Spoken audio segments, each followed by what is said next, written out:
Hello ഐ+ന്റെ പുതിയൊരു വീഡിയോയിലേക്ക് എല്ലാവർക്കും വീണ്ടും സ്വാഗതം.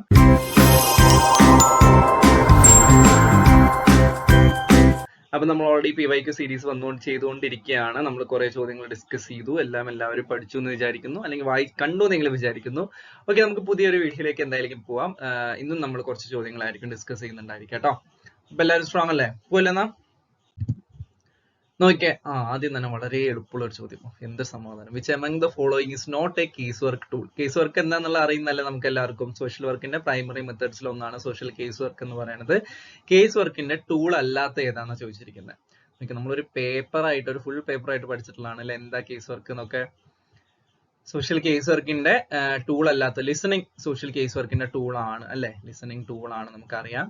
ഒരു ആക്റ്റീവ് ലിസണർ ആയിരിക്കുക എന്നുള്ളതൊക്കെ. ഒബ്സർവേഷൻ ടൂൾ ആണ്, നമുക്കറിയുന്നതാണ്. ബിലീഫ് ടൂൾ ആണോ? സോഷ്യൽ കേസ് വർക്ക് ചെയ്യണ സമയത്ത് നമ്മളുടെ ഒരു ബിലീഫ് എന്ന് പറയുന്നത്, അതല്ലെങ്കിൽ കേസ് വർക്കറുടെ ബിലീഫ് എന്ന് പറഞ്ഞാൽ എന്താ, വിശ്വാസം, അതൊരു ടൂളായിട്ട് നമ്മൾ കൂട്ടുമോ? അല്ല കേട്ടോ, ഇതൊരു ടൂൾ അല്ല. നമുക്കറിയാലോ, കേസ് വർക്കറുടെ ടൂൾ അല്ല. കേസ് വർക്കിൽ നമ്മൾ യൂസ് ചെയ്യാത്ത ടൂളാണ് ബിലീഫ്. ഹോം വിസിറ്റ് ടൂൾ അല്ലേ? നമ്മൾ ക്ലയന്റിന്റെ ഹോം വിസിറ്റ് ചെയ്യും കേട്ടോ. നോക്കിയേ, ഈ 4 എണ്ണത്തിൽ which is not a case work tool എന്നാണ് ചോദിച്ചിരിക്കുന്നത്. അപ്പൊ എന്താണ്? ലിസണിങ് ടൂൾ ആണ്, ഒബ്സർവേഷൻ ടൂൾ ആണ്, ഹോം വിസിറ്റ് ടൂൾ ആണ്. ബിലീഫ് എന്തല്ല? ബിലീഫ് ടൂൾ അല്ല. ബിലീഫ് എന്ന് പറയുന്നത് ഒരിക്കലും ഒരു ടൂൾ ആവരുത് കേട്ടോ. ക്ലിയർ അല്ലേ? നോക്കിയാൽ ആൻസർ കറക്റ്റ് ആണോ എന്ന്. ബിലീഫ് അല്ലേ? ബിലീഫ് എന്ന് പറയുന്നത് സോഷ്യൽ കേസ് വർക്കിന്റെ ടൂൾ അല്ല. ഇതിന്റെ എക്സ്പ്ലനേഷൻ നമുക്ക് ആക്ച്വലി വേണ്ട അല്ലെ. ലിസണിങ്, ഒബ്സർവേഷൻ, ഇന്റർവ്യൂവിംഗ്, റെക്കോർഡിംഗ്, ഇതെല്ലാം social case work. Home visit, ഇതെല്ലാം എന്താണ്? സോഷ്യൽ കേസ് വർക്കിന്റെ ടൂൾസ് ആയിട്ട് നമ്മൾ പറയുന്നതാണ്. എന്നാൽ ബിലീഫ് എന്ന് പറയുന്നത് എന്തല്ല? ഒരു പ്രാക്ടിക്കൽ ടൂൾ അല്ല. അതൊരു ആറ്റിറ്റ്യൂഡ് അല്ലെങ്കിൽ നമ്മളുടെ ഒരു സ്റ്റേറ്റ് ഓഫ് മൈൻഡ് ആണ്. അത് നമ്മൾ ഒരിക്കലും ഒരു ടൂൾ ആയിട്ട് യൂസ് ചെയ്യുന്നല്ല, കേസ് വർക്കിൽ യൂസ് ചെയ്യുന്നല്ല കേട്ടോ. ബിലീഫ് എന്ന് പറയുന്നത് എവിടെയും ഒരു ടൂൾ ആയിട്ട് നമ്മൾ സോഷ്യൽ വർക്കിന്റെ മെത്തേഡ്സിൽ ടൂൾ ആയിട്ട് യൂസ് ചെയ്യുന്നല്ല കേട്ടോ. ക്ലിയർ അല്ലേ അത്? ഓക്കെ, അടുത്ത ചോദ്യം വീണ്ടും. മാച്ച് ഓഫ് ഫോളോയിങ് നമ്മൾ എപ്പോഴും സ്കോർ ചെയ്യാൻ എളുപ്പമുള്ള ഒരു സാധനമാണ് അല്ലെ. അതും എസ്പെഷ്യലി ഇങ്ങനത്തെ ചോദ്യങ്ങളൊക്കെ വന്നു കഴിഞ്ഞാൽ നമുക്ക് ഓൾമോസ്റ്റ് അറിയുന്നതായിരിക്കും. അപ്പൊ 1-2 എണ്ണം കറക്റ്റ് ആയി കഴിഞ്ഞാൽ ഓക്കെ, പിന്നെ നമ്മൾ ബാക്കിയുള്ളത് ഓപ്ഷൻ നോക്കി കറക്റ്റ് ആയി കുത്തും ഇല്ലേ. നോക്കിയേ, സെക്സിസം, ഏബിളിസം, ക്ലാസിസം, എത്നോസെൻട്രിസം, 4 വലിയ ബുദ്ധിമുട്ടില്ലാത്ത നമുക്ക് കൺസെപ്റ്റുകളാണ്, നമുക്ക് അറിയുന്നതാണ്. നോക്കിക്കേ, making judgements about other ethnic groups in terms of one's own cultural assumptions. അതായത് നമ്മളുടെ ഒരു കൾച്ചറൽ അസംഷൻ വെച്ചിട്ട്, നമ്മളുടേതായിട്ടുള്ള ഒരു സംഭവം വെച്ചിട്ട് മറ്റൊരാളുടെ എത്നിക് ഗ്രൂപ്പിനെ അല്ലെങ്കിൽ അവരുടെ കൾച്ചറിനെ നമ്മൾ ജഡ്ജ് ചെയ്യുന്ന ആ ഒരു സംഭവത്തിന് പറയുന്നതാണ് എന്ത്? അതിന് നമ്മൾ പറയുന്നത് എത്നോസെൻട്രിസം എന്നാണ് കേട്ടോ. എത്നോസെൻട്രിസം എന്നുള്ള ഒരു വരച്ചത് കുറച്ച് തെറ്റിപ്പോയി. എത്നോസെൻട്രിസം എന്ന് പറയുന്ന ഒരു കൺസെപ്റ്റ് നമുക്ക് അറിയുന്നതല്ലേ. ഒരാളുടെ കൾച്ചറൽ ആയിട്ടുള്ള അല്ലെങ്കിൽ ഒരാളുടെ നമ്മളുടെ ഒരു കൾച്ചറിൽ നിന്നുകൊണ്ട് അല്ലെങ്കിൽ നമ്മളുടെ ഒരു കൾച്ചറൽ അസംഷനിൽ നിന്നുകൊണ്ട് മറ്റുള്ളവരുടെയാണ് നമ്മൾ ജഡ്ജ് ചെയ്യാം. പ്രിഡോമിനന്റ്ലി എത്നോസെൻട്രിസ്റ്റുകൾ എങ്ങനെയായിരിക്കും? അതായത് അവരുടെ കൾച്ചറാണ് ശരി, അല്ലെങ്കിൽ അവരുടെ കൾച്ചറാണ് ഡോമിനന്റ് ആയി നിൽക്കുന്ന കൾച്ചർ എന്ന് വിശ്വസിക്കുന്നവരായിരിക്കും. നമ്മൾ അങ്ങനത്തെ ആളുകൾ എത്നോസെൻട്രിസ്റ്റുകൾ എന്നായിരിക്കും പറയുന്നുണ്ടായിരിക്കാം. ഓക്കെ, അടുത്തത് based in liberal ideology and implies prejudice with reference to socio economic class. Class എന്ന് കേട്ടാ പിന്നെ എന്താ? അത് ക്ലാസിസ് അല്ലേ. ലിബറൽ ഐഡിയോളജി എന്ത് implies prejudice with reference to social class. ഒരാളുടെ സോഷ്യൽ ക്ലാസിന്റെ ബേസിസിൽ അയാളോട് പ്രെജുഡൈസം കാണിക്കുക. അതല്ലെങ്കിൽ നമ്മൾ പറയുന്നല്ലേ ക്ലാസിസം എന്ന് പറയുന്ന ഒരു സംഭവം എന്താണ്? സോഷ്യൽ ക്ലാസിന്റെ, സോഷ്യൽ എക്കണോമിക് ക്ലാസിന്റെ ബേസിസിൽ ഇകത്തുകയും നികത്തുകയൊക്കെ ചെയ്യുന്ന ആ ഒരു സംഭവമാണ് ക്ലാസിസം എന്ന് പറയുന്നത്. ഓക്കെ, ഇനി discrimination in favour of able bodied, ableism അല്ലെ. ഏബിൾ ബോഡീഡ് എന്ന് പറയുന്നത് ഇത് വളരെ സിമ്പിൾ ആണ്. ടേംസ് തന്നെ കറക്റ്റ് ആയിട്ട് അങ്ങോട്ടും ഇങ്ങോട്ടും വന്നിട്ടുണ്ട്. മാച്ച് ചെയ്യാന്നുള്ള ഞാൻ കണക്ട് ചെയ്യാന്നുള്ള സംഭവം മാത്രമേ ഉള്ളൂ. ഏബിൾ ബോഡിയോട് ഫേവർ ഏബിൾ ബോഡീഡ് എന്ന് പറഞ്ഞാൽ എന്താ? പ്രത്യേകിച്ച് ആ ഒരു സോക്കോൾ ഡിസബിലിറ്റീസ് ഒന്നും ഇല്ലാത്ത ബോഡീസിനെയാണ് നമ്മൾ എന്തെന്ന് പറയുന്നത്? ഏബിൾ ബോഡീസ് എന്ന് പറയുന്നത്. അതിനെ കാണിക്കുന്ന ഒരു അവരോട് ഫേവർ ആയിട്ട് നിൽക്കുന്ന ആ ഒരു സംഭവത്തിനാണ് നമ്മൾ ഏബിളിസം എന്ന് പറയുന്നത്. അപ്പൊ എന്താണ്? ഏബിൾ ബോഡീഡ് അല്ലാത്തവരോട് ഒരു ഡിസ്ക്രിമിനേഷനും വരുന്നതാണ് അത് കേട്ടോ.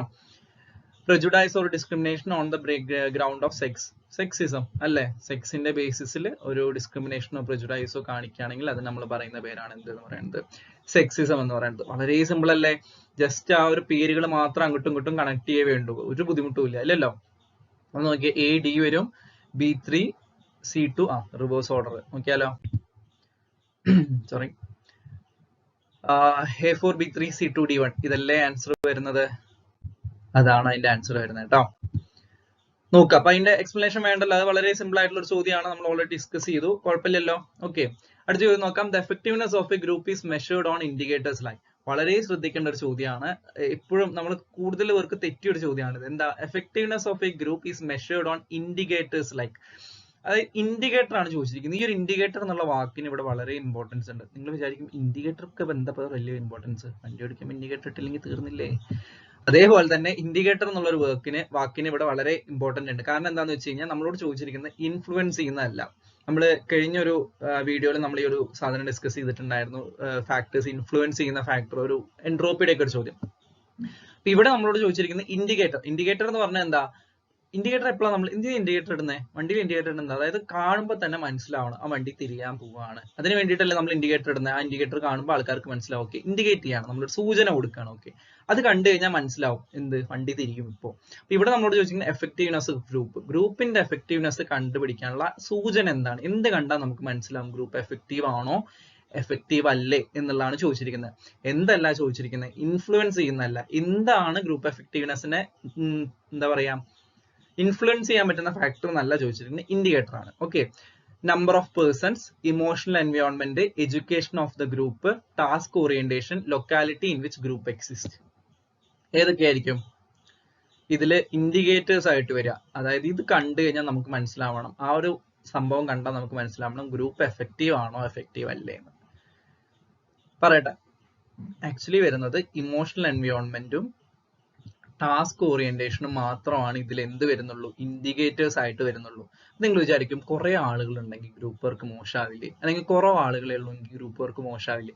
മോശമായേക്കാം. അതെന്താണ്, ഇൻഫ്ലുവൻസ് ചെയ്യുന്നതാണ്. ഗ്രൂപ്പ് വർക്കിന്റെ എഫക്റ്റീവ്നെസ് അല്ലെങ്കിൽ ഗ്രൂപ്പിന്റെ എഫക്റ്റീവ്നെസ് ഇൻഫ്ലുവൻസ് ചെയ്തേക്കാം. ഫോർ ഷുവർ നമുക്ക് പറയാൻ പറ്റുമോ? കുറച്ച് ആളുകളെ വിളിച്ചാലും നല്ല രീതിയിൽ പെർഫോം ചെയ്യുന്ന ഗ്രൂപ്പുകൾ ഉണ്ടായിരിക്കും, കുറെ ആളുകൾ ഉണ്ടെങ്കിലും നല്ല രീതിയിൽ പെർഫോം ചെയ്യുന്ന ഗ്രൂപ്പുകൾ ഉണ്ടായേക്കാം. മനസ്സിലായോ? പക്ഷെ എന്താണ് ഗ്രൂപ്പിന്റെ ഉള്ളിലുള്ള ഇമോഷണൽ എൻവയോൺമെന്റ് കണ്ടു കഴിഞ്ഞാൽ നമുക്ക് മനസ്സിലാവും അത് എഫക്റ്റീവ് ആയിട്ടാണോ പോകുന്നത്. ടാസ്ക് ഓറിയന്റേഷൻ ഗ്രൂപ്പിന്റെ ഉള്ളിൽ നമ്മൾ ടാസ്കുകൾ കൊടുക്കുന്നതിനെ കുറിച്ചുള്ള ഓറിയന്റേഷൻ വേണം. ആ ഓറിയന്റേഷൻ ആളുകൾക്ക് ഇല്ലെങ്കിൽ എന്താണ്, ഗ്രൂപ്പ് ഫംഗ്ഷൻ ചെയ്യാൻ വേണ്ടി ബുദ്ധിമുട്ടായിരിക്കും. പക്ഷെ ബാക്കിയുള്ളതൊക്കെ എന്താണ്, സാധ്യതകൾ മാത്രമാണ്. നമ്പർ ഓഫ് പീപ്പിൾ സഹായിച്ചേക്കാം, നമുക്ക് ഉറപ്പ് പറയാൻ പറ്റത്തില്ല. എഡ്യൂക്കേഷൻ ഇൻ ദ ഗ്രൂപ്പ്, നമ്മൾ എഡ്യൂക്കേറ്റഡ് ആയിട്ടുള്ളവർക്ക് മാത്രമാണോ ഗ്രൂപ്പ് സംഭവം കൊടുക്കുക, ഗ്രൂപ്പ് വർക്ക് നമ്മൾ കണ്ടക്ട് ചെയ്യുക? അല്ലല്ലോ, നമ്മൾ എല്ലാ ഒരു ലെവലിലും നിൽക്കുന്നവർക്കും ഗ്രൂപ്പ് വർക്ക് കണ്ടക്ട് ചെയ്യും. അപ്പൊ അതുകൊണ്ട് എഡ്യൂക്കേഷൻ ഓഫ് ദ ഗ്രൂപ്പ് നമ്മൾ ഡയറക്ട്ലി ഓക്കെ അതെന്തായാലും ഇൻഡിക്കേറ്റർ ആണ്, നമുക്ക് പറയാൻ വേണ്ടി പറ്റില്ല. Locality in which group exist, നമുക്ക് അങ്ങനെ പറയാൻ പറ്റുമോ? നിങ്ങൾ ഈ ഒരു ലൊക്കാലിറ്റിയിൽ മാത്രമേ ഗ്രൂപ്പ് വർക്ക് ചെയ്യാൻ പറ്റൂ, ഇവിടെ നമ്മൾ ഗ്രൂപ്പ് വർക്ക് അപ്ലിക്കബിൾ അല്ല, അങ്ങനെ നമുക്ക് പറയാൻ പറ്റുമോ? ഇല്ല. അപ്പൊ ആ ഒരു 3 പോയിന്റ്സ് എന്തല്ല, ഇൻഡിക്കേറ്റേഴ്സ് അല്ല. ഇൻഡിക്കേറ്റേഴ്സ് ആയിട്ട് വരുന്നത് ഇമോഷണൽ എൻവയോൺമെന്റും ടാസ്ക് ഓറിയന്റേഷനും മാത്രമാണ്. ക്ലിയർ ആണോ അത്? ഇപ്പൊ ബിയും ഡിയും ആണ് അതിന്റെ ആൻസേഴ്സ് കേട്ടോ. നോക്കിയാലോ, ബിയും ഡിയും കണ്ടോ, ബിയും ഡിയും. ഓക്കെ, ക്ലിയർ ആണോ അത്? ഡൗട്ട് ഒന്നുമില്ലല്ലോ, സെറ്റ് അല്ലേ? ചോദ്യത്തിലേക്ക് പോയാലോ, ബിയും ഡിയും ആണ്. എക്സ്പ്ലനേഷൻ ആണ്, അറിയുന്നല്ലേ? ഇപ്പൊ നമ്മൾ പറഞ്ഞ തന്നെ ഇൻഡിക്കേറ്റേഴ്സ് ആണ് അവിടെ ചോദിച്ചിരിക്കുന്നത്, ഇൻഫ്ലുവൻസ് ചെയ്യുന്നതല്ല കേട്ടോ. ഇൻഡിക്കേറ്റേഴ്സ് ചോദിച്ചുകൊണ്ടാണ് നമ്മൾ ഏത് പറഞ്ഞത്, ടാസ്ക് ഓറിയന്റേഷനും അതേപോലെ emotional environment within the group പറഞ്ഞിട്ടില്ല കേട്ടോ. അത് രണ്ടും കണ്ടാൽ നമുക്ക് മനസ്സിലാവണം ഗ്രൂപ്പ് എഫക്റ്റീവ് ആണോ അല്ലേ എന്നുള്ളത്. ക്ലിയർ അല്ലേ അത്? അടുത്ത ചോദ്യത്തിലേക്ക് പോവാം. തിയോഡോർ ഷാന്റെ ഇതാണ് ചോദിച്ചിരിക്കുന്നത്, പെസൻട്രി. പെസൻട്രി എന്ന് പറയുന്നത് നമ്മൾ ആക്ച്വലി കുറെ പേരൊക്കെ വായിച്ചാലും കേട്ടിട്ടൊക്കെ ഉള്ള വേർഡ് ആയിരിക്കും പെസൻട്രി എന്ന് പറയുന്നത്. എന്താ ഈ പെസൻസ് എന്ന് പറയുന്ന ഒരു വാക്കുണ്ട്, അതേപോലെ ഫാമേഴ്സ് എന്ന് പറയുന്ന ഒരു വാക്കുണ്ട്. എന്താ ഈ പെസൻസും ഫാമേഴ്സും തമ്മിലുള്ള ഒരു ബേസിക് ഡിഫറൻസ് എന്താ വരുന്നത്? ആരാണ് പെസൻസ്, ആരാണ് ഫാമേഴ്സ്? രണ്ടുപേരും കൃഷി ചെയ്യുന്നവരാണ്. അപ്പൊ എന്താണ് ഈ പെസൻസും ഫാമേഴ്സും ഒക്കെ തമ്മിൽ വ്യത്യാസമുള്ളത്?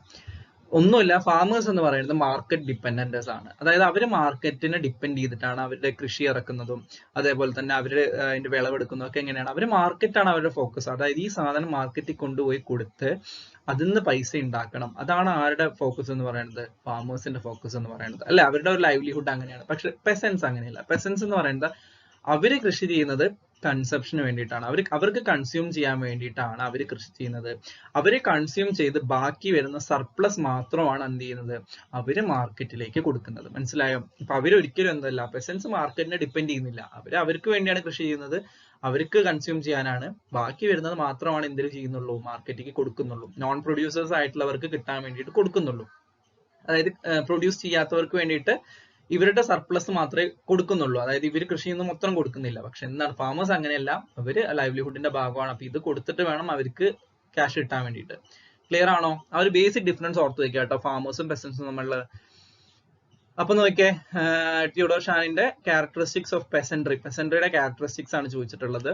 Relationship to land and relative stability of the peasant life household. Correct ആണ് കേട്ടോ. അത് ആക്ച്വലി പുള്ളി ഇങ്ങനെ തന്നെ ഡിസ്ക്രൈബ് ചെയ്തിട്ടുള്ളതാണ്. ക്യാരക്ടറിസ്റ്റിക്സ് ഓഫ് പെസൻസ് എന്ന് പറഞ്ഞിട്ട് നമുക്ക് ഗൂഗിളിൽ നോക്കിയാൽ കിട്ടുന്നതാണ്. അതൊക്കെ വളരെ സിമ്പിൾ ആയിട്ടുള്ള ഒരു സാധനമാണ് അത്. പിന്നെ അല്ലെങ്കിൽ നമ്മൾ ഈ ഒരു ലോജിക്ക് വെച്ച് ചിന്തിച്ചാലും മതി, പെസൻസ് എന്ന് പറയുന്നത് ആരാണ് എന്നുള്ള ലോജിക്ക് വെച്ചിട്ട്. Family farm as production conception unit നമ്മൾ പറഞ്ഞു, അവർ കൺസെപ്ഷന് വേണ്ടിയിട്ട് യൂസ് ചെയ്യുന്നുണ്ട്, പ്രൊഡക്ഷന് വേണ്ടിയിട്ട്. Okay, use of external labour, അത് തെറ്റാണ് കേട്ടോ. ഒരിക്കലും പെസൻസ് എക്സ്റ്റേണൽ ലേബർ യൂസ് ചെയ്യുന്നില്ല. അവരുടെ തന്നെ ലേബർ ആണ്. നമ്മൾ പറഞ്ഞു ഓൾറെഡി ഫാമിലി ഫാം ആണെന്ന് പറഞ്ഞു. അപ്പൊ നമ്മൾ നമ്മുടെ തന്നെ ലേബർ ആണ് അവിടെ ഇൻപുട്ട് ആയിട്ട് കൊടുക്കുന്നത്. എക്സ്റ്റേണൽ ആയിട്ട് ലേബർ എന്ത് ചെയ്യുന്നില്ല, പെസൻട്രിയിൽ യൂസ് ചെയ്യുന്നില്ല.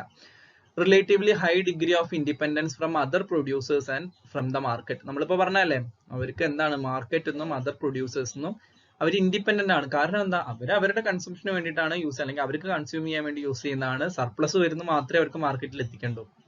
അതുകൊണ്ട് തന്നെ എന്താണ്, അവര് ഇൻഡിപെൻഡന്റ് ആണ്. മാർക്കറ്റ് അവിടെ ഇല്ലെങ്കിലും അവർക്ക് എന്തല്ല, വലിയ കാര്യമായിട്ട് അവരെ ബാധിക്കില്ല. ക്ലിയർ അല്ലേ അത്? അപ്പൊ ഏതൊക്കെയാ പോയിന്റ്സ് പറഞ്ഞേ? ക്യാരക്ടറിസ്റ്റിക്സ് ചോദിച്ചിരിക്കുന്നത്. അപ്പൊ എയും ബിയും ഡിയും ആണ് വരുന്നത് കേട്ടോ. നോക്കിയാലോ, എ ബി ഡി ഏതാ വരുന്ന ഓപ്ഷൻ കറക്റ്റ് ആയിട്ട്? ഇതല്ലേ വരുന്ന A B D. Okay, clear ആണോ? എ ബി ഡി കേട്ടോ. തിയോഡോർ ഷാനിൻ 1987 ക്യാരക്ടറൈസ് ചെയ്തത് എന്തിനെ? പെസൻട്രീനെ.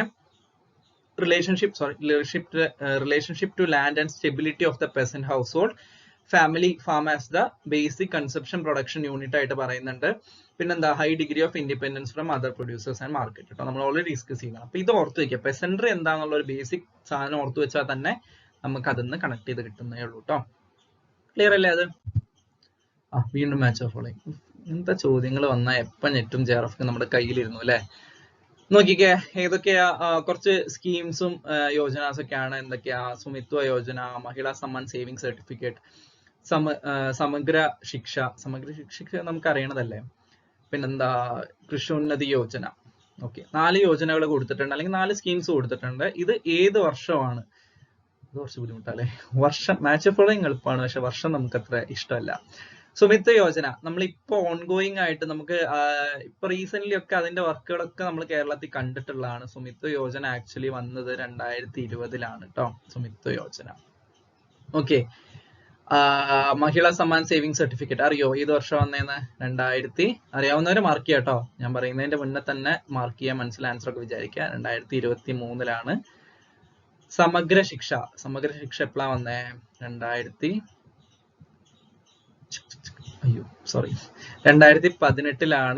സമഗ്ര ശിക്ഷ വന്നിട്ടുള്ള കേട്ടോ. ഞാൻ അതോടെ മാർക്ക് ചെയ്യാനുള്ള ഗ്യാപ്പ് കിട്ടുന്നില്ല. പിന്നെ ഏറ്റവും ലാസ്റ്റ് വന്നിട്ടുള്ള ഏതാ? കൃഷ്യോന്നതി യോജന വന്നത് 2017 കേട്ടോ. അപ്പൊ നോക്കിയാൽ എങ്ങനെയാണ് അതിന്റെ 4 എണ്ണം കറക്റ്റ് ആയിട്ട് വരുന്നത്. അപ്പൊ ഈ വരുന്നത് എ ഡി ബി ടു. ഈ 2 എണ്ണം വെച്ചിട്ട് നമുക്ക് കിട്ടുമോ നോക്കാം. എ ഡിയും ബി2 കേട്ടോ. AD-B2 ഇതല്ലേ അതിന്റെ കറക്റ്റ് ആൻസർ. കണ്ടു, 2 എണ്ണമൊക്കെ കിട്ടിയാൽ മതി മാച്ച് ഓഫ് ഫോളോയിങ്ങിൽ. വേറെ ഒന്നും നോക്കേണ്ട കാര്യമില്ല, നമുക്ക് ടപ്പേന്ന് മാർക്ക് ചെയ്യാം. AD-B2. ഓക്കെ, തേർഡ് വണ്ണാണ് ആൻസർ വരുന്നത്. നമുക്ക് ഒരു ചെറിയ എക്സ്പ്ലനേഷൻ കൂടെ വേഗം നോക്കാം.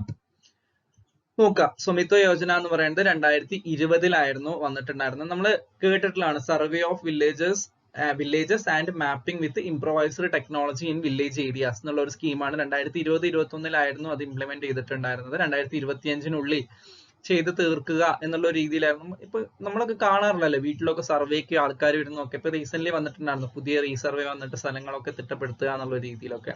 കേരളത്തിലൊക്കെ ഓൺഗോയിങ് നടന്നുകൊണ്ടിരിക്കുന്നതാണ് അത്. അപ്പൊ അത് സുമിത്വ യോജനയാണ്. അതിന്റെ ഫുൾ ഫോം പറ്റുമെങ്കിൽ ഓർത്ത് വെക്കുക കേട്ടോ. Survey of villages and mapping with improvised technology in village areas. ഒന്നുമില്ല, ഇതിന്റെ എക്സ്പാൻഷൻ ആണ് കേട്ടോ. സർവേ ഓഫ് വില്ലേജസ് ഉണ്ടോ, SVA എന്നല്ലേ? Survey of villages and mapping with improvised technology in village areas, അതാണ് അത് കേട്ടോ. അടുത്ത് മഹിളാ സമ്മാൻ സേവിംഗ് സർട്ടിഫിക്കറ്റ് 2023 വന്നതാണ് അല്ലെ. അതൊരു 1 ടൈം സേവിംഗ് സ്കീമാണ്. ആർക്ക്?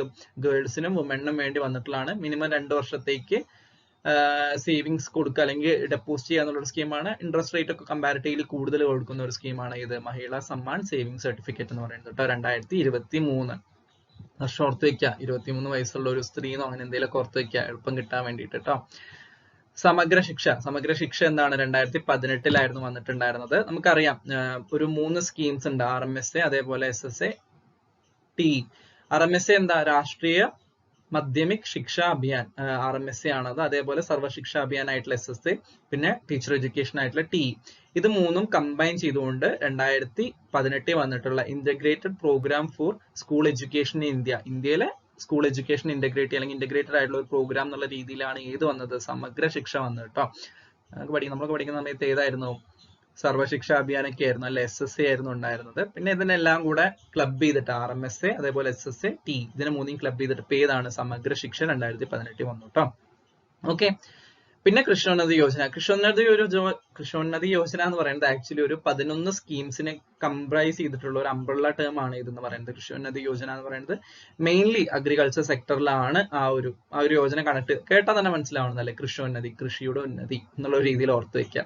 അപ്പൊ അത് 2016-17 ആ ഒരു ടേം പീരീഡിലാണ് വന്നത്. അത് ഒറ്റയ്ക്ക് ഒരു സ്കീം അല്ല, മറിച്ച് എന്താണ്? അതൊരു അംബ്രല്ല സ്കീം ഫോർ ഒരു ഓൾമോസ്റ്റ് ഒരു 11 സ്കീംസ് അതിന്റെ അണ്ടറിൽ വരുന്നുണ്ട് കേട്ടോ.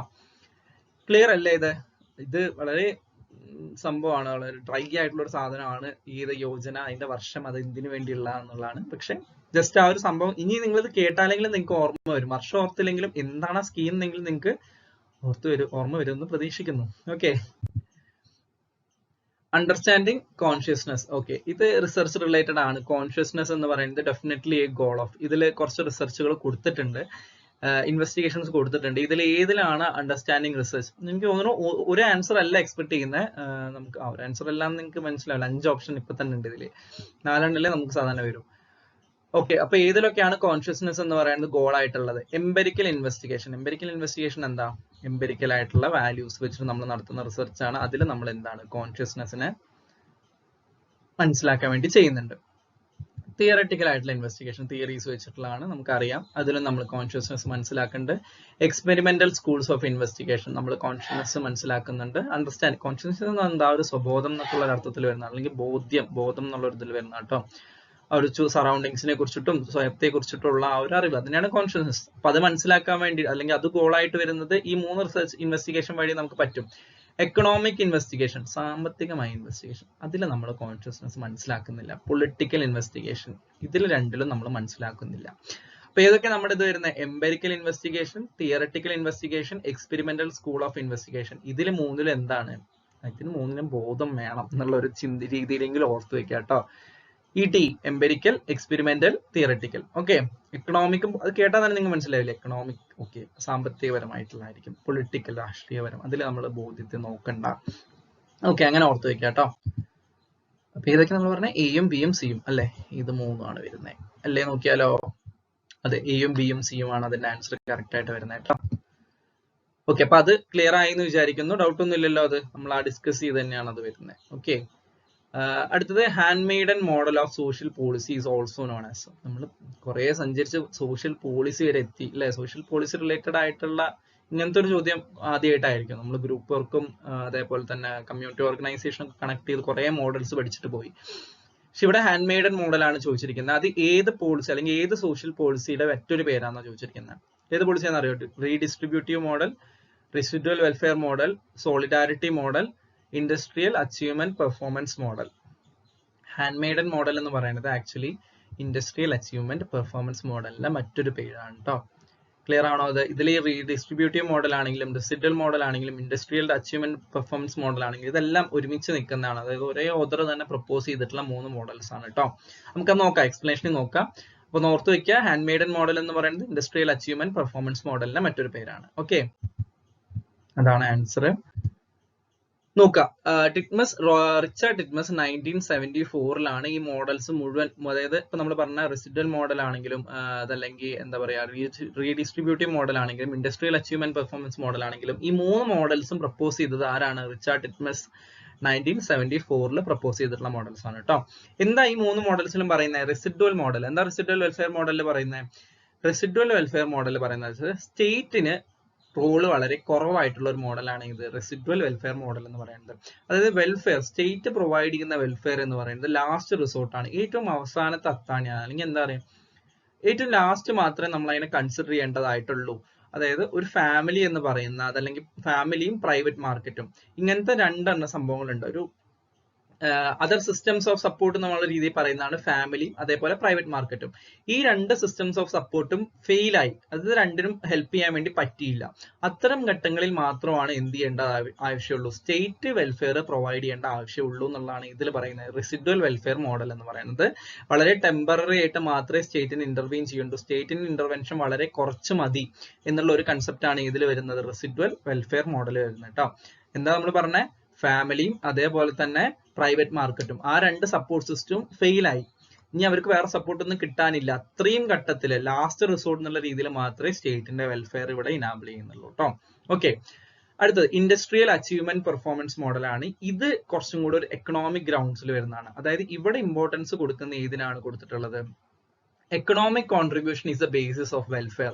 തിയറി ഓഫ് എക്കണോമിക്സിനാണ് ഇവിടെ ബേസിസ് ആയിട്ടുള്ള കൊടുത്തിട്ടുള്ളത്. വെൽഫെയർ എന്ന് പറയുന്നത് എക്കണോമിക്സ് അല്ലെങ്കിൽ ഈ ഒരു എക്കോണമിയുടെ എന്തായിട്ടാണ് പറഞ്ഞിട്ടുള്ളത്, ഈ ഒരു എക്കണോമിക് കണ്ടീഷന്റെ ഹാൻഡ്മെയ്ഡ് എന്ന് പറഞ്ഞാൽ എന്താ, ഹാൻഡ്മെയ്ഡ് എന്ന് പറഞ്ഞാൽ സർവീസ് നമ്മൾ സെർവ് ചെയ്യുക അവർ, അല്ലെങ്കിൽ നമ്മൾ അവരെ സപ്പോർട്ട് ചെയ്യുക. അപ്പൊ ഈ എക്കണോമിക് പോളിസീനെ സപ്പോർട്ട് ചെയ്യണതാണ് ഏത്, സോഷ്യൽ വെൽഫെയർ എന്നുള്ള രീതിയിലാണ് ഏത് വന്നിട്ടുള്ളത്, ഇൻഡസ്ട്രിയൽ അച്ചീവ്മെന്റ് പെർഫോമൻസ് മോഡൽ. അപ്പൊ ഇവിടെ ഇമ്പോർട്ടൻസ് എന്തിനാ കൂടുതൽ, എക്കണോമിക് പോളിസിക്കാണ് കൂടുതൽ ഇമ്പോർട്ടൻസ് ഇവിടെ ഉള്ളത്. ഇതിനെ സപ്പോർട്ട് ചെയ്യണത് മാത്രമാണ് വെൽഫെയർ എന്ന് പറയുന്നത്. ക്ലിയർ ആണോ? Provide benefits mainly for those in employment, എംപ്ലോയ്മെന്റിലുള്ള അല്ലെങ്കിൽ ജോലി ചെയ്യുന്നവർക്ക് മാത്രമാണ് ഈ ഒരു മോഡൽ പ്രകാരം ബെനിഫിറ്റ്സ് കൊടുക്കുന്നത്. ഇവരുടെ ഏറ്റവും വലിയ ക്രിറ്റിസിസും അത് തന്നെയാണ്. അൺഎംപ്ലോയിഡ് ആയിട്ടുള്ള കുട്ടികളായിട്ടുള്ള അല്ലെങ്കിൽ ഓൾഡ് ഏജിലായിട്ടുള്ള ജോലി ചെയ്യാൻ പറ്റാത്ത അങ്ങനത്തെ ആളുകളെ എന്ത് ചെയ്യുന്നില്ല, ഈ ഒരു മോഡൽ കൺസിഡർ ചെയ്യുന്നില്ല. അത് തന്നെയാണ് ഇതിന്റെ ഏറ്റവും വലിയ ക്രിറ്റിസിസം കേട്ടോ. Neglects non work population, non working ആയിട്ടുള്ള പോപ്പുലേഷനെ നെഗ്ലക്ട് ചെയ്യുന്നു. പ്യുവർലി എക്കണോമിക് ബേസിസിൽ എക്കണോമിക് പോളിസീസിനെ ബേസ് ചെയ്ത് വന്നിട്ടുള്ള ഒരു മോഡലാണ് കേട്ടോ. ഓക്കെ, നോക്കിക്കേ, മൂന്നാമത്തെ ഇതായിരുന്നു ഇൻഡസ്ട്രിയൽ റീഡിസ്ട്രിബ്യൂട്ടീവ് മോഡൽ. നമ്മൾ റെസിഡുവൽ മോഡലിൽ എന്താ പറഞ്ഞിട്ടുണ്ടായിരുന്നത്, സ്റ്റേറ്റ് മിനിമം ഇന്റർവീൻ ചെയ്താൽ മതി, സ്റ്റേറ്റിന് വലിയ റോളൊന്നുമില്ല, ഏറ്റവും ലാസ്റ്റ് റിസോർട്ട് ആയിട്ടാണ് സ്റ്റേറ്റ് വെൽഫെയർ വരുന്നത്, ബാക്കി ഫാമിലിയും അതേപോലെ തന്നെ പ്രൈവറ്റ് മാർക്കറ്റ് ഒക്കെ ഫെയിൽ ചെയ്താൽ മാത്രമേ സ്റ്റേറ്റ് കൊടുക്കണ്ടൂ.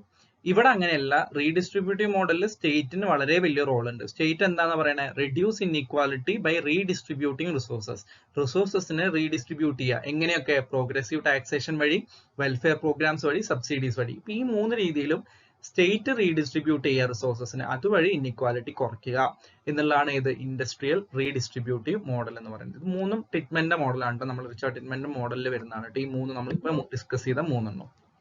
ഇനി principle of solidarity. Principle of സോളിഡാരിറ്റിയിൽ എന്താ പറയുന്നത്, ഏറ്റവും അതൊരു മോഡൽ എന്നുള്ളതിനപ്പുറം നിങ്ങൾ അങ്ങനെ തന്നെ ഓർത്ത് വെക്കുക. പ്രിൻസിപ്പിൾ ഓഫ് സോളിഡാരിറ്റി എന്നുള്ള രീതിയിൽ, solidarity implies mutual contract among social group, അതായത് ഫാമിലി, ഫെഡറേഷൻസ് ആയിക്കോട്ടെ, ക്ലബ്സ് ആയിക്കോട്ടെ. അപ്പൊ ഇങ്ങനത്തെ സോഷ്യൽ ഗ്രൂപ്പുകൾ തമ്മിലുള്ള ഒരു കോൺട്രാക്ട് ആണ്, മ്യൂച്വൽ കോൺട്രാക്ട് ആണ്. എന്തിനു വേണ്ടിയിട്ട്, aim to build mutual accountability and responsible, ഒരു കൂട്ടുത്തരവാദിത്തത്തെ ഡെവലപ്പ് ചെയ്യാൻ വേണ്ടിയിട്ടുള്ള ഇത്തരം ഗ്രൂപ്പുകൾ തമ്മിലുള്ള ആ ഒരു സോളിഡാരിറ്റി, ഐക്യദാർഢ്യം, അതാണ് എന്ത് പ്രിൻസിപ്പിൾ ഓഫ് സോളിഡാരിറ്റി എന്ന് പറയുന്നത് കേട്ടോ.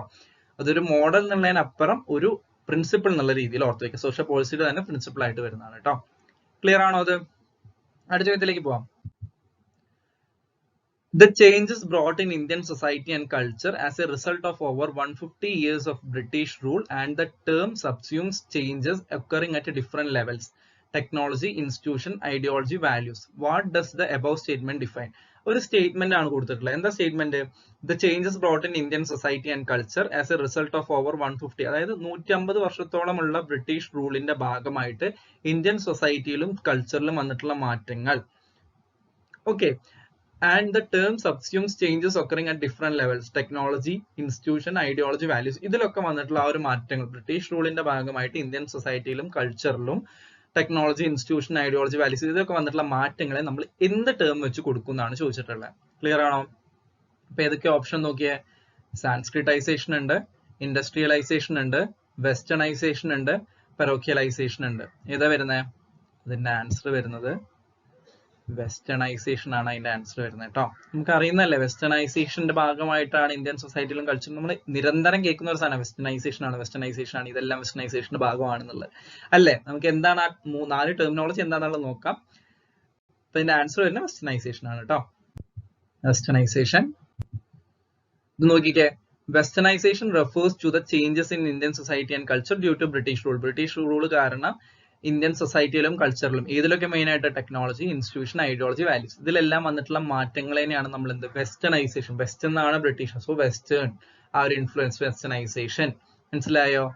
സാൻസ്ക്രിറ്റൈസേഷൻ എന്താ? സാൻസ്ക്രിറ്റൈസേഷൻ നമ്മള് മുന്നേ എക്സിസ്റ്റ് ചെയ്തിരുന്നാണെങ്കിൽ നമ്മൾ കുറച്ചും കൂടെ പ്രിഡോമിനന്റ്ലി ഇപ്പോൾ പുതുതായിട്ടൊക്കെ കുറെ കേൾക്കുന്ന ഒരു സംഭവമാണ് സാൻസ്ക്രിറ്റൈസേഷൻ. എന്താ Sanskritisation? Social and linguistic process of adopting customs and practices of upper cast അല്ലെങ്കിൽ ക്ലാസ്.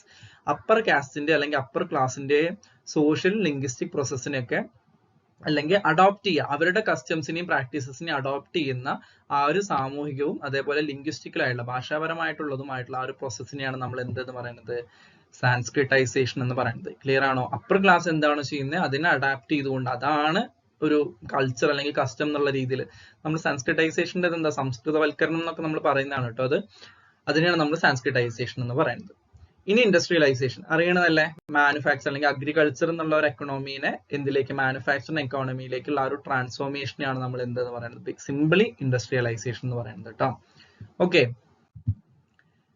ഏറ്റവും ലാസ്റ്റ് ഇപ്പൊ ലാസ്റ്റല്ല നമ്മൾ പറഞ്ഞ വെസ്റ്റേണൈസേഷൻ എന്താ? Adoption of western culture. Western കൾച്ചറിന്റെ അവരുടെ ഐഡിയയുടെ പ്രാക്ടീസസിന്റെ ഒക്കെ അതിനൊക്കെ നമ്മൾ അഡോപ്റ്റ് ചെയ്യുക. ഏത് സൊസൈറ്റീസ് വ്യത്യസ്ത രാജ്യങ്ങളിൽ അല്ലെങ്കിൽ വ്യത്യസ്ത മെയിൻലി ഡെവലപ്പിംഗ് കൺട്രീസിലാണ് ആ ഒരു വെസ്റ്റേണൈസേഷന്റെ കൂടുതൽ ഇമ്പാക്ട് കാണുക. നമ്മൾ ഒരു ബ്രിട്ടീഷ് കോളനീസ് ആയിട്ടുള്ളവർക്കൊക്കെ ഈ ഒരു വെസ്റ്റേണൈസേഷൻ ഇമ്പാക്റ്റുകൾ കാണാൻ വേണ്ടി പറ്റും നമുക്ക്.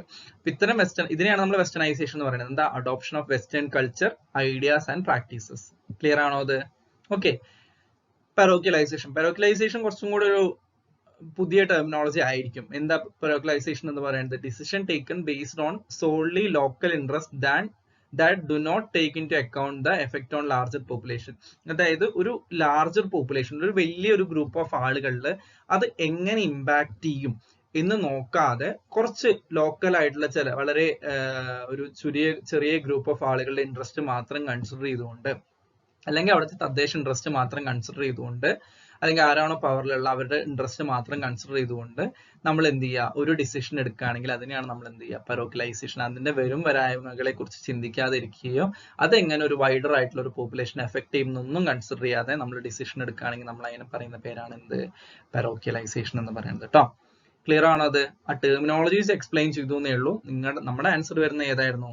വെസ്റ്റേണൈസേഷൻ ആണ്. ക്ലിയർ അല്ലേ? ഓക്കെ, അടുത്ത ചോദ്യത്തിലേക്ക് പോവാം. Who authored the book Group Processor? Group processes എന്നാണ് ആക്ച്വലി ബുക്കിന്റെ പേര്. ഗ്രൂപ്പ് പ്രോസസ്സസ് എന്ന് പറയുന്ന ആ ഒരു ബുക്ക് ടൈറ്റിൽ ചെയ്തിട്ടുള്ള, അല്ലെങ്കിൽ അങ്ങനെ ടൈറ്റിൽ ചെയ്തിട്ടുള്ള ബുക്ക് എഴുതിയിട്ടുള്ള ആരാന്നാണ്? ബെർക്കോവിറ്റ്സ്, എച്ച് വൈ സിദ്ദിഖിനെ നമ്മൾ കുറെ പഠിച്ചു കേട്ടോ. എച്ച് വൈ സിദ്ദിഖിയുടെ മോഡലുകൾ പഠിച്ചു. ഏതൊക്കെയാ 3 മോഡൽ എച്ച് വൈ സിദ്ദിഖിയുടെ നമ്മൾ പഠിച്ച കഴിഞ്ഞ മുന്നത്തെ ക്ലാസ്സിൽ പഠിച്ചതാണ്. എച്ച് വൈ സിദ്ദിഖിയുടെ 3 മോഡൽസ് ഏതൊക്കെയായിരുന്നു?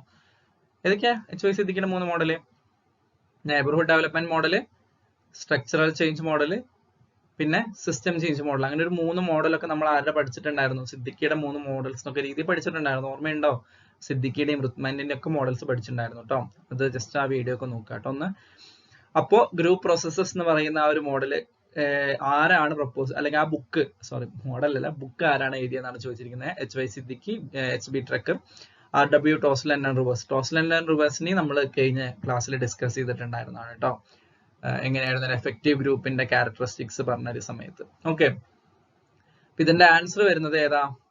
ബെർക്കോവിറ്റ്സ് ആണ് കേട്ടോ. വളരെ കൺഫ്യൂസിങ് ആയിട്ടുള്ള ഒരു ചോദ്യം. കാരണം എന്താ വെച്ച് കഴിഞ്ഞാൽ എച്ച് വൈ സിദ്ദിഖി ആണെങ്കിലും എച്ച് ബി ട്രക്കർ ആണെങ്കിലും RW റോസ്ലൻ ആൻഡ് RF ഡ്രൈവേഴ്സ് ആണെങ്കിലും ഇവരെല്ലാവരും സോഷ്യൽ വർക്കിൽ വളരെ ഇൻഡെപ്ത് ആയിട്ട് ഗ്രൂപ്പ് വർക്കിനെ അഡ്രസ് ചെയ്തിട്ടുണ്ട്. ഒരുപാട് പബ്ലിക്കേഷൻസും ബുക്സും ഒക്കെ ചെയ്തിട്ടുള്ള ആളാണ്. ബെർക്കോവിറ്റ്സിന്റെ പ്രത്യേകത എന്താ വെച്ച് കഴിഞ്ഞാൽ ബെർക്കോവിറ്റ്സ് ഒരു സോഷ്യൽ സൈക്കോളജിസ്റ്റ് ആണ്, അല്ലെങ്കിൽ ആളൊരു അമേരിക്കൻ സൈക്കോളജിസ്റ്റ് ആണ്. പുള്ളി ആക്ച്വലി എന്താണ് ഒരു സോഷ്യൽ വർക്കായിട്ട് വളരെ ഇന്റർ കണക്റ്റഡ് ആയി നിൽക്കുന്ന ആളല്ല, പക്ഷെ ഈ ഒരു ഗ്രൂപ്പിനെ കുറിച്ചിട്ടും ഗ്രൂപ്പ് പ്രോസസ്സിനെ കുറിച്ചിട്ടൊക്കെ വളരെ ഇൻഡെപ്ത് ആയിട്ട് പഠിച്ചിട്ടുള്ള ആളുമാണ്.